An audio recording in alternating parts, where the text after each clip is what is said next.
Hello everyone, कैसे आप सभी लोग। आशा करता हूँ कि आप सब लोग अच्छे होंगे। और जैसा कि अभी हमारी चल रही है टेंस की क्लासेस में हमने प्रेजेंट टेंस स्टार्ट कर दिया है, जिसमें हमने present indefinite tense, present continuous tense और प्रेजेंट परफेक्ट टेंस कंप्लीट कर चुके हैं। आज हम करने जा रहे हैं अगला tense, present perfect continuous tense. और यह है हमारे टेंस की 8वीं क्लास। इस क्लास को देखने से पहले मैं कहूंगा कि आप पहले हमारी जो बाकी की जो टेंस की क्लास हो चुकी है उन्हें जरूर देख लें। ये टेंस आपको समझने में आसानी होगी। तो चलिए बेटा, शुरू करते हैं आज की class. Present perfect continuous tense, इसे हिंदी में कहते हैं पूर्ण सतत वर्तमान काल। क्या कहते हैं? पूर्ण सतत वर्तमान काल। इस टेंस को हम पहचानेंगे कैसे? देखिए, इस टेंस में दो टेंस है, एक तो परफेक्ट टेंस भी है और एक तो कंटिन्यूअस टेंस भी है। इसका मतलब टेंस से हम किसी भी काम को बताते हैं। इसका मतलब काम कुछ खत्म हो भी चुका है और काम अभी जारी भी है। तो ऐसी स्थिति जब भी बनेगी तो आप प्रेजेंट परफेक्ट कंटिन्यूअस टेंस के नियम के अनुसार उस वाक्य को बनाएंगे। अब आप कहेंगे सर, कुछ काम खत्म भी हो चुका है और काम जारी भी, ये कैसे होगा? तो आइए समझते हैं। देखिए, पहले इसके अंदर की चीजें हम समझने की कोशिश करते हैं कि इस काल से यह पता चलता है कि कोई कार्य लंबे समय से होते आ रहा है और कार्य के आगे भी होते रहने की संभावना है। कार्य भूतकाल में होते हुए वर्तमान काल में भी जारी रहता है और भविष्य काल में भी होते रहने की संभावना रहती है। मतलब हम ये नहीं कह सकते कि काम कब कब खत्म होगा।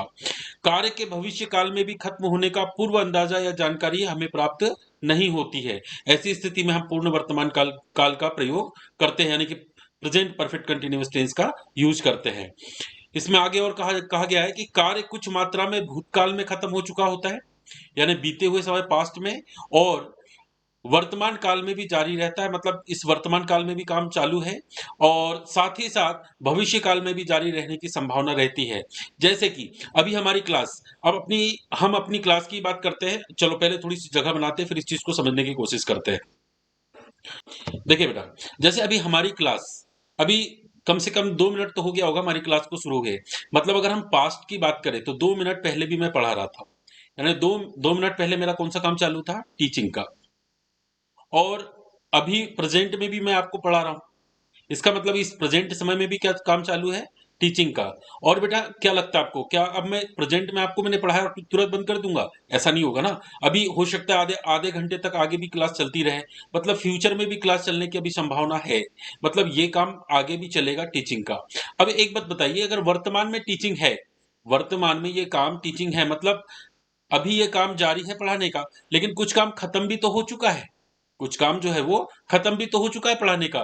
तो यहाँ पे कुछ काम है खत्म हो चुका है, यहाँ पे कुछ काम जारी है और यहाँ पे कुछ काम हमें अभी बाकी भी है। ऐसी स्थिति में हम क्या दर्शाते हैं? हम दर्शाते हैं प्रेजेंट परफेक्ट टेंस को। कि अगर मैं अब यहाँ पर मान लीजिए कि ऐसा कहता हूं, मान लीजिए कि मैं ये कहता हूं कि मैं पढ़ा रहा हूं, मैं पढ़ा रहा हूं। इसका मतलब मैं पॉइंट ऑफ टाइम की बात कर रहा हूं कि जिस समय आपकी नजर मेरे ऊपर आई, तो और आपने पूछा कि भाई आप क्या कर रहे हो, तो मैं तुरंत कह सकता हूं कि मैं पढ़ा रहा हूं, आई एम टीचिंग। लेकिन ये वाक्य इस स्थिति में पूरी तरह से सत्य नहीं हुआ। दरअसल अगर मैं कहूंगा कि अचानक अभी मैं क्लास ले रहा हूँ और बीच में कोई आकर बोले कि भैया तुम पढ़ा रहे हो, है ना, और वो पूछना चाह रहा है कि भैया तुम क्या कर रहे हो, या इतनी देर यहाँ बैठे क्यों, कैसा क्या? तो मैं क्या बताऊंगा कि भाई मैं पढ़ा रहा हूँ। मैं क्या बोलूंगा? मैं पढ़ा रहा हूँ, बात यही कह रहा हूँ मैं। लेकिन कुछ ना कुछ काम मेरा टीचिंग का पास्ट में भी हो चुका है और कुछ ना कुछ काम मेरा प्रेजेंट में चल रहा है, और यही काम मैं आगे फ्यूचर में भी पढ़ाने का भी करते रहूंगा, क्योंकि मेरी क्लास अभी खत्म नहीं हुई है। तो इस कंडीशन में मैं क्या करूंगा? मैं इसको प्रेजेंट परफेक्ट कंटिन्यूअस टेंस में बनाता हूं कि आई हैव बीन टीचिंग।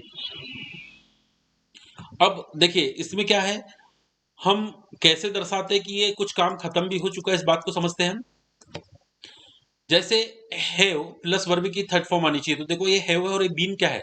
ये दरअसल वर्ब की थर्ड फॉर्म ही तो है, बी की, है ना। और टीचिंग ये तो आईएनजी फॉर्म है, मतलब ये काम जारी होना दर्शा दे रहा है और ये काम के खत्म होने का भी दर्शा दे रहा है। तो एक ही वाक्य में हमें काम कुछ खत्म होने का भी पता चल जाता है और कुछ काम हमारे जारी होने का भी पता चल जाता है। तो ऐसे टेंस को हम बोलते हैं प्रेजेंट परफेक्ट कंटिन्यूअस टेंस। आइए समझते हैं इसमें किस प्रकार के वाक्य बनते हैं। जैसे प्रेजेंट परफेक्ट कंटिन्यूअस टेंस के प्रयोग से हम निम्न प्रकार के वाक्यों को बनाते हैं। सबसे पहला, भूतकाल की समय अवधि से वर्तमान काल तक कार्य का होना। मतलब भूतकाल में कोई कार्य शुरू हुआ था, उस समय से लेकर हम अभी तक उस काम के होने को बताते हैं। ऐसी स्थिति में भी हम किसका यूज करते हैं? प्रेजेंट परफेक्ट कंटिन्यूअस टेंस का। जैसे वाक्य है कि हम 20 मिनट से यहाँ आपका इंतजार कर रहे हैं। देखिए इंतजार तो कर रहे हैं, तो अभी तुरंत खड़े होकर इंतजार नहीं कर रहा व्यक्ति, क्या कर रहा है, 20 मिनट से कर रहा है। मतलब पास्ट की अवधि में, समय में ये काम चालू हुआ था और यह जो काम है अभी भी ये जारी है। तो we have been waiting for you, अब यहाँ पर आ गया फॉर 20 मिनट्स। अच्छा, ये सेंटेंस कैसे बन रहा है इसमें आप चिंता मत करें, आप सिर्फ ये समझिए कि सेंटेंस, ये जो टेंस है इसमें वाक्य जो है ये किस प्रकार से बन रहा है। क्योंकि ये समझ में आ गया तो हम वाक्य बहुत आसानी से बना लेंगे, हम आगे वाक्य बनाना भी सीखेंगे। अच्छा, बार-बार दोहराए जाने वाले काम को भी बताने के लिए हम जो है प्रेजेंट परफेक्ट कंटीन्यूअस टेंस का यूज करते हैं। अब देखिए कैसे, जैसे मान लीजिए कि मैं ऑफिस जाता हूँ, तो कल भी गया था, इससे पहले भी गया था और उससे 10 दिन पहले भी गया था। ऐसा मैं कई वर्षों से ऑफिस जाने का काम कर रहा हूँ और आज भी जा रहा हूँ, यानी मेरा काम तो अभी भी चालू है। लेकिन कुछ काम ऑफिस जाने का, कुछ काम मेरा खत्म भी हो चुका है। अगर ये कहूँ किसी के बारे में कि आशा नाम की कोई महिला है जो 2 वर्षों से इस ऑफिस में काम कर रही है। मैंने कहा कि आशा 2 वर्षों से इस ऑफिस में काम कर रही है। तो इन दैट केस हम सेंटेंस कैसे बनाएंगे, आशा हैज बीन वर्किंग। देखिए बीन क्या, 2 वर्षों से, मतलब आज से पहले अगर 2 वर्ष की बात करें, पास्ट में काम खत्म हो चुका है, मतलब आशा हैज बीन, ये देखिए वर्ब की थर्ड फॉर्म भी आ गई है और यहाँ पर आईएनजी फॉर्म आ गई है, जो कि ये दर्शा रहा है कि काम अभी भी चालू है। तो working in this office for 2 years. तो इस प्रकार से हम प्रेजेंट परफेक्ट कंटीन्यूअस टेंस का सेंटेंस बनाते हैं। अब देखिए इसको वाक्य में हम पहचानेंगे कैसे, इसको भी समझ लेते हैं। इसकी आइडेंटिफिकेशन क्या है भाई, इसकी आइडेंटिफिकेशन वैसे तो बहुत सरल है। आपको ऐसा लगेगा कि ये जो टेंस है ये प्रेजेंट कंटीन्यूअस टेंस से बिल्कुल मेल खाता हुआ दिखाई देगा, परंतु ऐसा है नहीं। प्रेजेंट कंटीन्यूअस में क्या होता है बेटा, सिर्फ पॉइंट ऑफ टाइम पर हम बात करते हैं, और परफेक्ट कंटीन्यूअस में क्या होता है, हम एक पास्ट के समय को लेकर और फिर प्रेजेंट के पॉइंट ऑफ टाइम को भी बात दिखाते हैं। चलिए, जैसे वाक्य के अंत में, भाई किसी भी हिंदी वाक्य के अंत में हमें क्या मिलेगा, से रहा है, से रही है, से रही हूं, से रहे हो आदि मिलते हैं। ये से का मतलब क्या है, मतलब इसके पहले ना कोई समय दिया रहेगा, यानी साथ में समय दिया होता है। अब इसमें जैसे से ते रहा है, से ते रही है, से ते रहा हूं, से ते रही हूं, से ते रहे हो, ऐसा भी आ सकता है। या फिर से ते आ रहा हूं, से ते आ रही है, से ते आ रहा हूं, से ते आ रहे हो, इस प्रकार के वाक्य भी हो सकते हैं। इसमें कुछ और चीज है, जैसे कि से बैठा है, से खड़ा है, से लेटा है, से सोया है, से पड़ा है, से छिपा, या से पीड़ित है, या से लटका है, आदि प्रकार की भी इसकी पहचान बनती है, जिससे हमें पता चलता है कि प्रेजेंट परफेक्ट कंटीन्यूअस टेंस का वाक्य। जैसे एक वाक्य को हम समझते हैं, हमने कहा भाई वह सुबह से पढ़ रहा है, देखिए सुबह से, है ना, समय दे दिया गया है, और देखिए से रहा है ये भी मिल गया हमें, यानी वह सुबह से पढ़ रहा है। हम इस वाक्य को ऐसे भी तो कह सकते हैं, वह सुबह से पढ़ते आ रहा है ना। हम इस वाक्य को ऐसे भी कह सकते हैं कि वह सुबह से पढ़ते आ रहा है, पढ़ते रहा है। ये तीनों कंडीशन में हम एक ही प्रकार के वाक्य को बना रहे हैं। एक और वाक्य देखते हैं, जैसे राधा 4 बजे से पेड़ के नीचे खड़ी है, तो ये देखिए खड़ी है शब्द आ गया। किताबें 2 दिनों से टेबल पर पड़ी है, तो ये पड़ी शब्द है, ऐसा आ गया। तो ये सारी चीजें, और साथ में क्या है, 2 दिनों से, 4 बजे से, है ना, ऐसा समय दिया होता है। तो हम ऐसे वाक्य को जो है हम प्रेजेंट टेंस में बनाते हैं, लेकिन किस नियम के अनुसार बनाते हैं, प्रेजेंट परफेक्ट कंटिन्यूअस टेंस के अनुसार इस वाक्य को बनाया जाता है। तो आई होप आपको वाक्य में इसको पहचानना तो आपको आ गया होगा। चलिए आगे समझते हैं। आगे हम देखेंगे कि इस वाक्य का फार्मूला क्या होगा। तो बेटा वाक्य का फार्मूला होगा, सबसे पहले सब्जेक्ट आएगा, सब्जेक्ट के बाद बेटा आप हैज या हैव लगाएंगे, और फिर वर्ब की थर्ड फॉर्म के रूप में हम हैज के बाद बीन लगाते हैं। और चूंकि कंटिन्यूअस दर्शाना है, तो कंटिन्यूअस दर्शाने के लिए वर्ब की फर्स्ट फॉर्म लगाकर उसमें हम आईएनजी भी लगा देते हैं। उसके बाद बेटा ऑब्जेक्ट लगाएंगे, उसके बाद सिंस या फॉर लगाएंगे, और फिर टाइम लगाएंगे। अब ये सीन्स और फॉर बोले सर किस लिए आया, तो बहुत सिंपल सी बात है बेटा, ये जो हमने हिंदी में एक शब्द देखा था ना, से, किसी भी समय से, उसके लिए जैसे हमें बताना है 4 बजे से, तो ये 4 बजे से, ये जो से है, इसके लिए या तो फोर आता है या तो सिंस आता है। सिंस या फोर में से क्या लगेगा हम आगे देखते हैं। नेगेटिव बनाने के लिए पहली जो हमारी हेल्पिंग वर्ब है, इस हेल्पिंग वर्ब के बाद नॉट लगा देंगे। यदि इंटेरोगेटिव बनाना तो हैज़ सामने आ जाएगा। अगर इंटेरोगेटिव प्लस नेगेटिव बनाना तो हैज़ लगाकर सब्जेक्ट के बाद नॉट लगा देंगे। WH में ये ठीक इसके पहले आ जाता है। ये पैटर्न कैसे बनता है ये आपको बहुत अच्छी तरह से मैं पहले की क्लास में बता चुका हूं, तो आप पिछली क्लासेस अगर देख लेंगे तो आपको समझ में आ जाएगा कि ये सेंटेंसेस किस प्रकार से बन रहे हैं। आइए बेटा आगे हम इसमें देखें, इसमें एक चीज आई है क्या, ये सीन्स और फॉर। तो पहले तो ये सीन्स और फॉर को समझना बहुत जरूरी है बेटा। अगर ये सीन्स और फॉर समझ में आ गया तो समझ लीजिए प्रेजेंट परफेक्ट टेंस आपका कंप्लीट हो गया। सबसे मेन चीज यही है, यहीं पर आकर बच्चे घबरा जाते हैं और अटक जाते हैं। बिल्कुल चिंता करने की जरूरत नहीं, बहुत ही सरल तरीके से, और एक एक रूल्स जो इसके है, छोटे से छोटे रूल्स को मैंने यहाँ पर ऐड किया है, और मैं आपको बताता हूं कि अब हम इस जो सिंस और फॉर का जो यूज है वो किस प्रकार से करेंगे। देखिए सिंस जो होता है वो पॉइंट ऑफ टाइम के के लिए आता है और फॉर जो होता है पीरियड ऑफ टाइम के लिए आता है। बोले सर पॉइंट ऑफ टाइम क्या है, पीरियड ऑफ टाइम क्या है, चलो इसको भी समझ लेते हैं। पहले इसको समझते, पहले तो इनके सारी चीज से पहले हम ये समझते हैं कि ये चीजें है क्या, है ना। तो देखिए पहले मैं स्पेस बनाता हूं, फिर उसके बाद में हम करते हैं।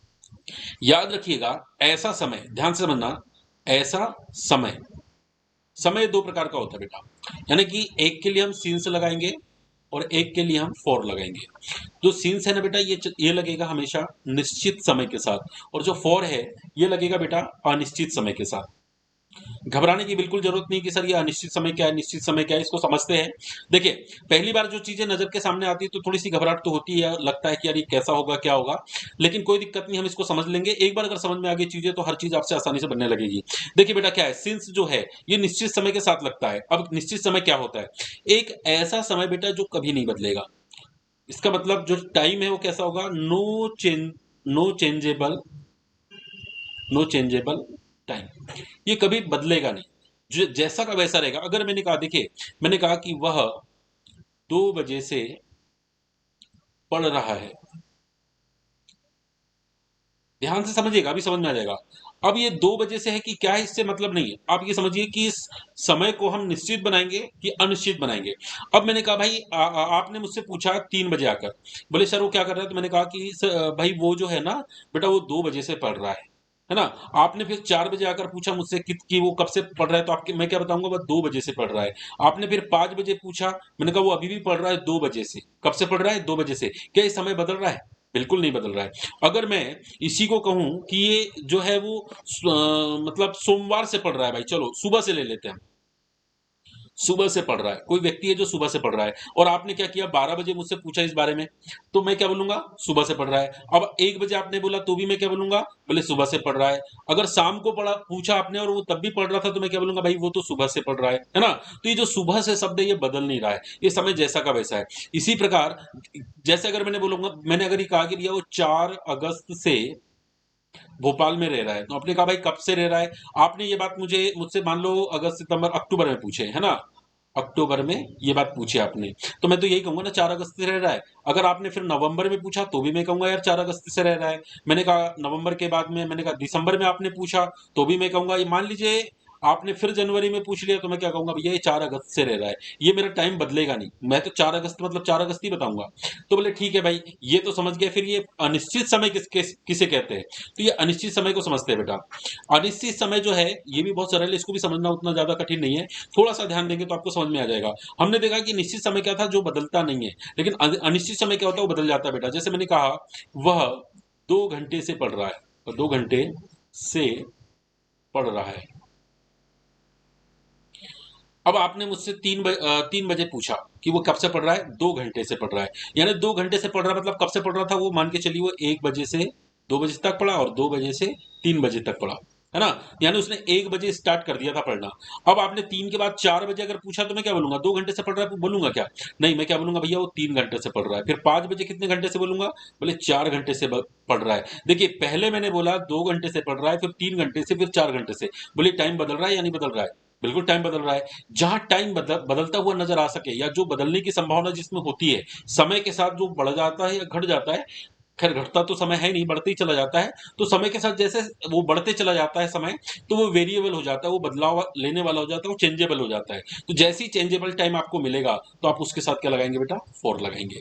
बोलिए यहां तक समझ में आ गया। चलिए अब देखते हैं सीन्स और फॉर को थोड़ा डिटेल में पढ़ लेते हैं, डिटेल में समझ लेते हैं। जैसा कि किताबों में दिया हुआ है, जैसा कि आपने स्कूलों में जरूर पढ़ा होगा, है ना, आपके टीचर्स ने स्कूलों में पढ़ाए होंगे आपको, उस हिसाब से भी एक बार पढ़कर देख लेते हैं और उसमें समझने की कोशिश करते हैं क्या वो बदलाव हो सकता है समय में।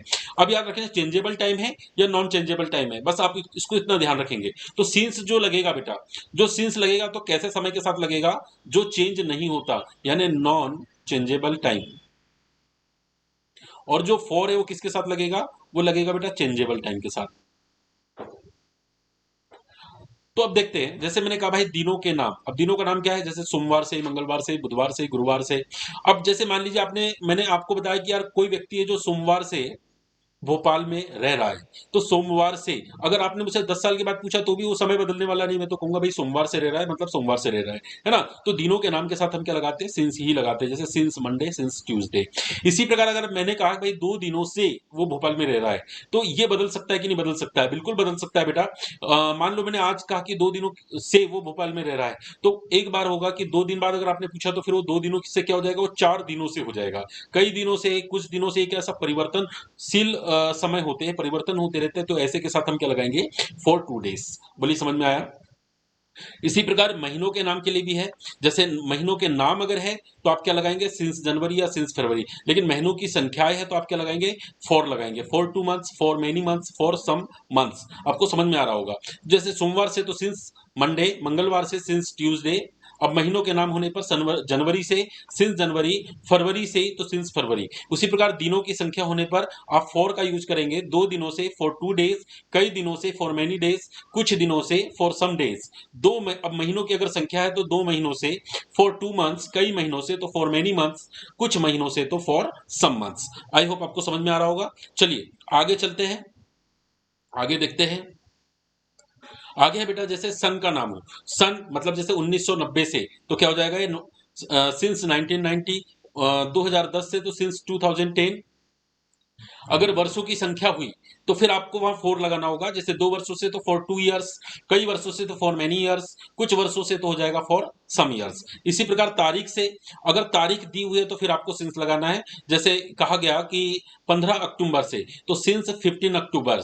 देखिए यहाँ पर थोड़ा सा गलत हो गया बेटा, मैं इसको सही कर देता हूँ।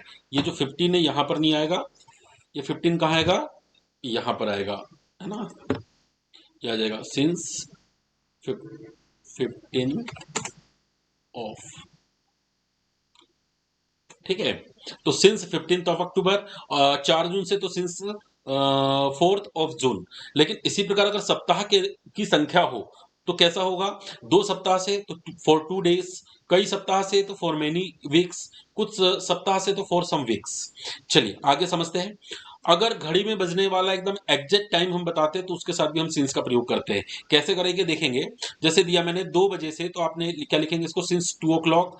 4 बजे से तो सिंस 4 o'clock। लेकिन अगर यही मिनट मिनट सेकंड या घंटे की संख्या हो जाए, है ना, तो फिर आपको वहां पर फॉर लगाना है। जैसे 2 मिनट से तो फॉर 2 मिनट्स, 10 सेकंड से तो फॉर 10 सेकेंड्स, 5 घंटों से तो फिर फॉर 5 आवर्स। इसी प्रकार जब भी हम लिखेंगे सुबह से, शाम से, रात से, कल से, आज से और दोपहर से, तो ऐसी स्थिति में भी हम क्या करेंगे बेटा, हम हमेशा सिंस का प्रयोग करेंगे। अब वो कैसे करेंगे देखिए। जैसे सुबह से तो सिंस मॉर्निंग, शाम से सिंस इवनिंग, रात से सिंस नाइट, कल से तो सिंस टुमारो। कल 2 प्रकार के होता है, एक बीता हुआ कल और एक आने वाला कल। तो आने वाले कल के लिए हम क्या लगाते हैं, टुमारो, और बीते वाले कल के लिए हम क्या लगाते हैं, यस्टरडे। तो टुमारो या यस्टरडे दोनों हो तो दोनों के लिए आप क्या लगाएंगे, सिंस लगाएंगे। अब ऐसे ही बोलना है, आज से तो सिंस टुडे, दोपहर से तो सिंस नून, या फिर आप सिंस आफ्टरनून भी बोल सकते हैं। कल रात से तो सिंस लास्ट नाइट, आधी रात से तो सिंस मिडनाइट, या परसों से। ये भी 2 प्रकार के होता है, एक आने वाला और एक बीता हुआ। तो जो आने वाला है उसमें टुमारो लग जाता है, और बीता हुआ जो है उसमें यस्टरडे लग जाता है। तो ये हो जाएगा since day after tomorrow, since day before yesterday. अब फॉर की अगर हम बात करें तो देखिए बेटा, युगों से, युगो युगों से, शताब्दियों से, लंबे समय से, बहुत देर से, कई वर्षों से, ऐसी स्थिति अगर आती है तो आपको फॉर लगाना है। जैसे for ages, for centuries, for long time, for long time, है ना। इस प्रकार से आप सिंस और फॉर का यूज यहाँ करेंगे। अब कुछ ऐसी चीजें होती है जो निश्चित होती है, जैसे जन्म से या पैदाइशी से। भाई जन्म एक ही बार होता है ना, जन्म से वो पॉइंट ऑफ टाइम है जन्म होने का, तो उसके लिए भी हम क्या बोलेंगे, सिंस बर्थ। और जैसे हमें बोलना है बचपन से, तो हम क्या बोलेंगे इसको, सिंस चाइल्डहुड। जैसे जवानी के दिनों से तो सिंस माई यंग एज, बुढ़ापे से तो सिंस माई ओल्ड एज, मृत्यु से तो क्या बोलेंगे हम, सिंस डेथ, है ना।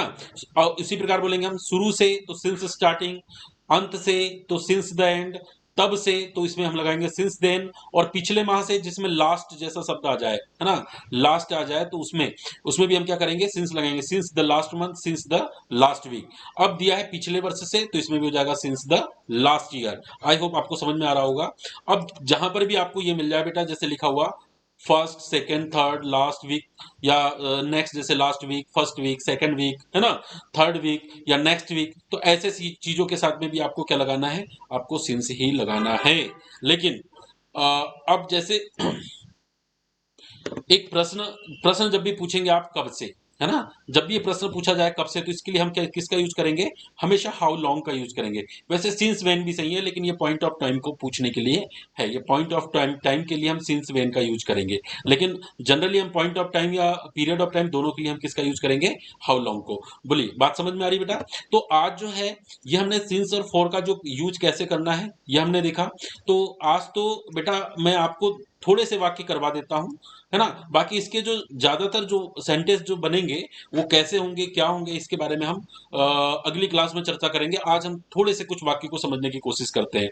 जैसे मैंने कहा कि मैं सुबह से पढ़ रहा हूं, सुबह से पढ़ रहा हूं। तो देखिए सब्जेक्ट हो गया मेरा आई के साथ क्या लगेगा, हैव। इसके बाद लगा देंगे हम बीन, और वर्ब जो है काम कौन सा हो रहा है, पढ़ने का, यानी रीड, इसमें लगा देंगे आईएनजी।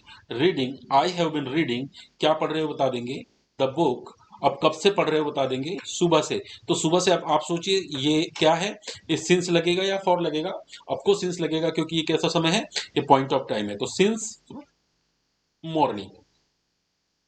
ठीक है। जैसे अगर मैंने कहा कि मैं 2 घंटे से पढ़ रहा हूं, 2 घंटे से पढ़ रहा हूं, तो इसके लिए क्या हो जाएगा, मैं के लिए आई आ गया, आई के साथ हैव, फिर लग जाएगा बीन, फिर लगाएंगे पढ़ने के लिए रीड, तो इसमें लगा देंगे हम आईएनजी। अब 2 घंटे से, देखिए ये बदलने वाला समय है बेटा, है ना। अगर अभी 2 घंटे है तो 1 घंटे बाद ये 3 घंटे हो जाएगा, ये बदल जाएगा, लेकिन ये नहीं बदलेगा भाई, वो सुबह से पढ़ रहा था तो सुबह से ही कहलाएगा, है ना। आई हैव बिन रीडिंग, अब कब से, तो हम वो बता देते हैं कब से, फॉर 2 आवर्स। बोलिए समझ में आया। इसके इसके जो सेंटेंसेस है, इन सेंटेंसेस को हम अगली क्लास में करेंगे। कैसी लगी आज की क्लास, आपको समझ में आया नहीं, या किसी प्रकार का आपके मन में कोई डाउट हो तो कमेंट्स करके जरूर बताएं। आज की क्लास हम यही खत्म करेंगे और मिलते हैं अगली क्लास में। तब तक के लिए प्यार भरा नमस्कार। Keep studying and keep learning. Thank you.